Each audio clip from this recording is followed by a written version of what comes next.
ভোটে হারের পর প্রায় প্রতিদিন ভেঙে চুরমার হচ্ছে তৃণমূল। এই আবহেই একদিকে দলের অন্দরে অভিষেক বন্দ্যোপাধ্যায়ের বিরুদ্ধে বিদ্রোহের গর্জন যখন জোরালো হচ্ছে, অন্যদিকে বিধানসভায় সই জালিয়াতি, ভোট প্রচারে উস্কানিমূলক মন্তব্য, প্রাথমিকে নিয়োগ দুর্নীতির মতো 3টি মামলায় চাপ ক্রমেই বাড়ছে অভিষেক বন্দ্যোপাধ্যায়ের উপর। সিআইডির পাশাপাশি ইডির স্ক্যানারে তিনি। সই জালিয়াতি মামলায় রবিবার অভিষেক বন্দ্যোপাধ্যায়কে তলব করেছে সিআইডি। সোমবার প্রাথমিকে নিয়োগ দুর্নীতি মামলায় তাকে ডেকেছে ED.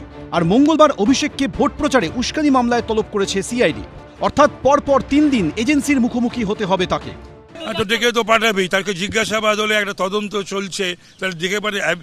Is Abhishek above everything, above law, above investigation? একটা টার্গেট করে, একটা প্রতিহিংসা, একটা টার্গেট করে গোটা বিষয়টা চলছে। ভোট প্রচারে উস্কানিমূলক ভাষণের অভিযোগ সংক্রান্ত মামলায় শুক্রবার অভিষেক বন্দ্যোপাধ্যায়ের বাড়িতে নোটিশ দেয় সিআইডি।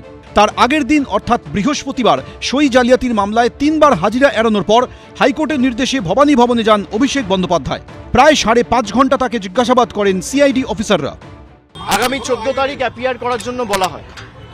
আমি 14 তারিখ কলকাতায় আছি, আমি 14 তারিখ অ্যাপিয়ার করব। আবার আমি কোনোদিন কোনো তদন্ত এড়িয়ে যাইনি।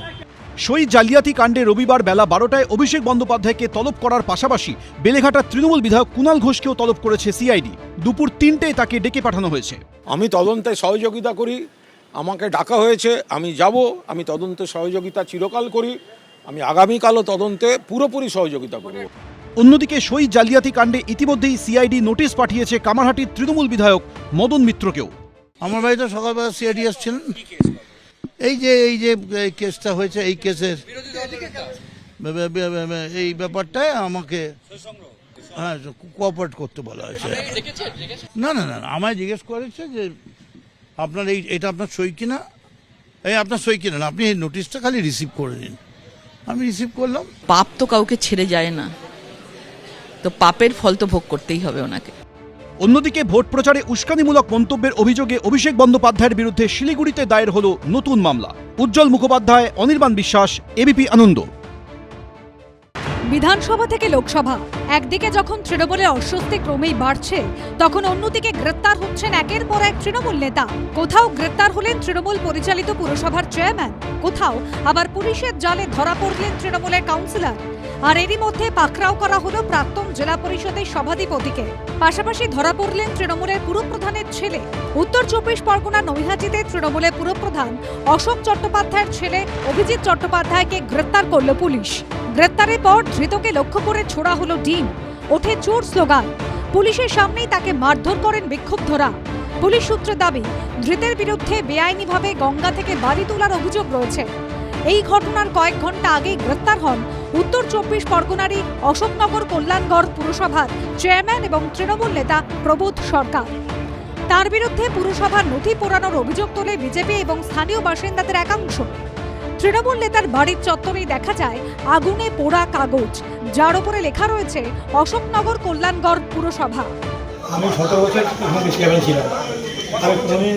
আমি ওই বিষয়ে কোনো আলোচনা করতে আসিনি। যেটা পোড়া গন্ধ বেরোচ্ছে,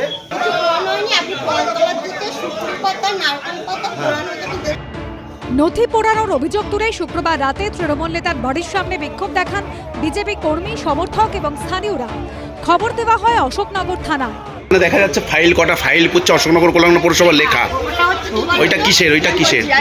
23টা ওয়ার্ডে যখন লোক কোনো সার্টিফিকেট নিতে আসে, তখন কাউন্সিলরদের থেকে একটা ডকুমেন্ট নিয়ে আসে। আচ্ছা, সেটা তো এত বছর জমে আছে। এবার ওটা ফার্স্ট সিকিউরিটি কে কিসের জন্য সার্টিফিকেট দিচ্ছে, সেগুলো এখন কি করবো? ঘর নিশ্চয়ই একবারে ঝাড় দিয়ে বলতে। তাকে গ্রেপ্তার করে নিয়ে যাওয়ার সময় ওঠে চোর স্লোগান।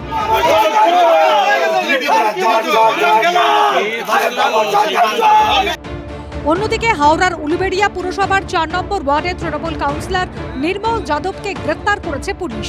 শনিবার ভোরে শ্বশুরবাড়ি থেকে তাকে গ্রেপ্তার করা হয়। তার বিরুদ্ধে 2021 সালে ভোট পরবর্তী সময়ে বিজেপি কর্মীদের ঘর ভাঙচুর, মারধর সহ একাধিক অভিযোগ রয়েছে। পাশাপাশি হুগলির পুরসুরায় ত্রাণ দুর্নীতির অভিযোগে গ্রেপ্তার হলেন প্রাক্তন জেলা পরিষদের সভাধিপতি এবং তৃণমূল নেতা মেহবুব রহমান। দুর্নীতিবাজ নেতাদের কারোর ছাড় নেই, কারোর রেয়াত নয়। যত সময় আগাবে তত জেলের আয়তনটা বাড়াতে হবে। বা অন্য কোথাও জেলটা আবার নতুন করে পড়তে হবে এদের জন্য, কারণ এটা ভরতে চলেছে আগামী দিনে। আর অনেক অনেক কিছু এখনো বাকি আছে, দেখতে পাবেন।